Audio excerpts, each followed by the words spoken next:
Hello students आज के इस लेक्चर के अंदर हम लोग डिस्कस करेंगे language of grammar. Language of grammar का क्या मीनिंग है और लैंग्वेज के हमारे जो दो डिविजन्स हैं, दो जो पार्ट है, यानी फाइनाइट लैंग्वेज और इनफाइनाइट लैंग्वेज का क्या मतलब होता है, इसको हम लोग डिस्कस करेंगे। सो स्टूडेंट्स, अगर अभी तक आपने हमारे चैनल को सब्सक्राइब नहीं किया है तो subscribe the channel and don't forget to like this lecture, क्योंकि आपके जो लाइक से हमें काफी मोटिवेट मिलता है कि हम आपके लिए और भी अच्छे अच्छे लेक्चर्स आपके सामने प्रेजेंट कर सकें। और इनसे रिलेटेड जो भी, जैसे अभी हम लोग right now compiler design discuss कर रहे हैं, उसके आगे मैं बाकी के जो सब्जेक्ट्स हैं कंप्यूटर साइंस के, CSIT के, उनको हम लोग डिस्कस करेंगे। ओके, और जितने भी ये लेक्चर्स हैं ये बहुत ब्रीफ में हम लोग बना रहे हैं कि जिससे आप किसी भी पर्टिकुलर लैंग्वेज, किसी भी लेक्चर को जाएं तो आराम से 4 से 5 मिनट में या 6 या 7 मिनट्स में उस पर्टिकुलर टॉपिक को समझ सकें। ओके, तो चलिए आज के इस लेक्चर को हम लोग डिस्कस करते हैं कि हमारा, देखिए लास्ट लेक्चर में हम लोगों ने ग्रामर के कुछ एग्जांपल्स देखे थे।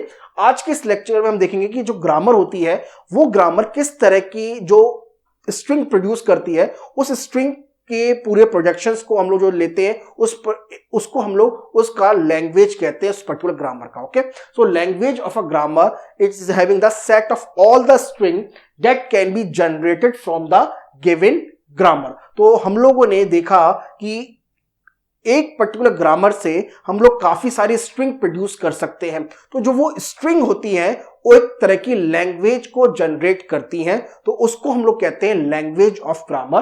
तो the set of all the string that can be generated from the given grammar is known as the language of grammar. Okay, अब हम बात आती है कि जो भी कोई पर्टिकुलर ग्रामर होती है वो केवल एक तरह की लैंग्वेज को प्रोड्यूस करती है। तो नेक्स्ट स्टेटमेंट वही बताता है, for any given grammar the language generated bye it is always be unique. Okay, मैं इसको फिर से रिपीट करता हूं इस स्टेटमेंट को। So for any given grammar the language generated by that particular given grammar is always be unique, यानी एक किसी भी ग्रामर का जो लैंग्वेज होती है वो एक ही तरह की लैंग्वेज को प्रोड्यूस करती है, जिसे हम लोग यूनिक लैंग्वेज कहते हैं।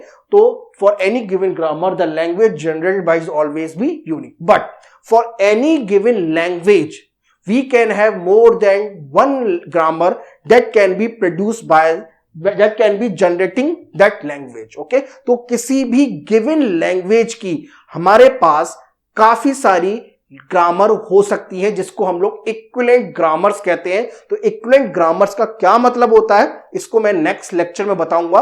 तो अगर अभी तक आपने ग्रामर का मतलब आपको नहीं पता है तो जाके आप पहले के लेक्चर्स को देख लीजिएगा, और नेक्स्ट लेक्चर हमारा इसी स्टेटमेंट को आपको मैं डिफाइन करूंगा कि जो हमारी गिवन ग्रामर होती है या गिवन लैंग्वेज होती है उसके अंदर हमारे पास 2 या उससे भी अधिक ग्रामर हो सकती है जो उस पर्टिकुलर लैंग्वेज को प्रोड्यूस करती है। तो जब हमारे पास एक या एक से ज्यादा ग्रामर उस पर्टिकुलर लैंग्वेज को प्रोड्यूस करती है तो ऐसी ग्रामर को हम लोग क्या कहते हैं, इक्विवेलेंट ग्रामर्स कहते हैं। ठीक है, अब देखिए हमारे पास यहां पर लैंग्वेज के 2 पार्ट होते हैं। एक तो वो लैंग्वेज होती है जो कि फाइनाइट लैंग्वेज होती है, जिसके अंदर जो स्ट्रिंग्स होती हैं, वो स्ट्रिंग्स जो होती है उनकी जो नंबरिंग होती है वो बहुत एक तरह से लिमिटेड होती है। ठीक है, तो language can be finite language and it can be infinite language. Okay, तो ये 2 एग्जांपल से आपको शो हो जाएगा कि हमारे पास एक गिवन ग्रामर है।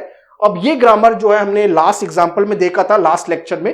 तो suppose that we have the grammar ASBS, then again S is producing the BSAS and it also producing the epsilon। तो अभी epsilon का मतलब मैंने अभी आपको नहीं बताया, अभी आप इसको रखिएगा। ठीक है, तो epsilon का मतलब होता है कि आपके पास जो टर्मिनल सिंबल है वहां पर जो है वो पर्टिकुलर कोई टर्मिनल सिंबल नहीं है, यानी वो जो ग्रामर है वहां से अगेन अपने आप को रिप्रोड्यूस करती है। ठीक है, तो एप्सिलॉन के बारे में भी हमने डिस्कस किया, जब मैं पार्सर पढ़ाऊंगा अब आपको डिटेल में आपको मैं डिस्कस करूंगा। तो फॉर अ गिवन लैंग्वेज, तो इस पर्टिकुलर ग्रामर के जो लैंग्वेज है उसके अंदर जो स्ट्रिंग है उसके कॉम्बिनेशन की, स्ट्रिंग के कॉम्बिनेशन को हम लोग क्या कहते हैं, लैंग्वेज कहते हैं। सो इट कैन हैव, तो कौन कौन से स्ट्रिंग हो गए, एक तो एप्सिलॉन स्ट्रिंग हो गया, then AB, then BA, AA BB, BB AA, then AB AB, BA BA and so many string. Okay, तो यहां पर कितनी भी बड़ी स्ट्रिंग जो है आपकी लैंग्वेज का पार्ट हो सकती है, इसलिए इस तरह की लैंग्वेज को हम लोग इनफाइनाइट लैंग्वेज कहते हैं, क्योंकि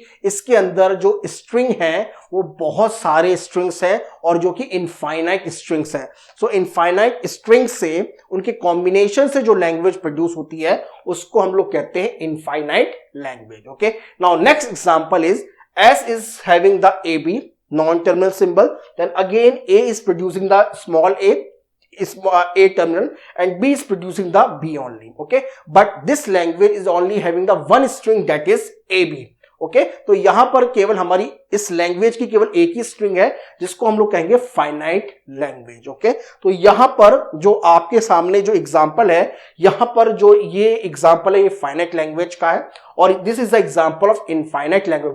क्यों इनफाइनाइट? इनफाइनाइट इसलिए क्योंकि इसके अंदर आपके सामने जो स्ट्रिंग्स है वो इनफाइनाइट स्ट्रिंग्स है। इनफाइनाइट स्ट्रिंग से जो लैंग्वेज प्रोड्यूस होती है उसे इनफाइनाइट लैंग्वेज कहते हैं, और जो फाइनाइट स्ट्रिंग से यानी जो लिमिटेड स्ट्रिंग से जो लैंग्वेज प्रोड्यूस होती है उसको हम लोग फाइनाइट लैंग्वेज कहते हैं। ओके तो स्टूडेंट्स, आज के इस लेक्चर में हम लोगों ने देखा what is the meaning of language of grammar, और नेक्स्ट लेक्चर में I will show you for any given language we can have more than one grammar that is generating that particular that language. Okay तो इसका मतलब क्या होता है, यानी equivalent grammar का क्या मतलब होता है, आई विल शो यू। ओके तो स्टूडेंट, अगर अभी तक आपने हमारे चैनल को सब्सक्राइब नहीं किया है, subscribe the channel and don't forget to like this lecture. और अगर आपका कहीं पर भी कोई भी डाउट है तो आप जरूर यूट्यूब पे कमेंट करिएगा, I will definitely reply. Okay so students, I will meet you again in the next lecture. Thank you.